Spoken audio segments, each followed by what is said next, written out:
Everyday back పెయిన్తో బ్రతుకుతున్నారా? అయితే first ఈ reel save చేసుకోండి. ఫస్ట్ ఇలా మ్యాట్ మీద పడుకోండి.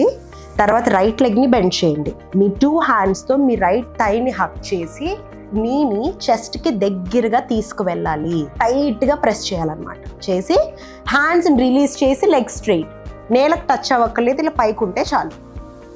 1 టైట్గా హక్, రిలీజ్, హక్, రిలీజ్. ఇలా చేయడం వల్ల మనం బ్యాక్ని చాలా డీప్గా ఓపెన్ చేస్తున్నాం. మంచిగా బ్లడ్ సర్క్యులేషన్ జరుగుతుంది. ఏదైనా స్టిఫ్నెస్ ఉంటే కంప్లీట్గా పోతుంది.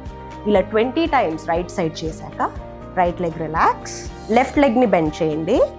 మీ 2 హ్యాండ్స్తో లెఫ్ట్ థైని పట్టుకోండి. గట్టిగా హక్ చేయాలి, రిలీజ్ చేయాలి, హక్ చేయాలి, రిలీజ్. మినిమం 20 to 30 టైమ్స్ మీరు మీ బెడ్ మీద ఉండి కూడా చేసుకోవచ్చు. మీ లోవర్ బ్యాక్ చాలా రిలీఫ్గా ఫీల్ అవుతుంది. రిలాక్స్.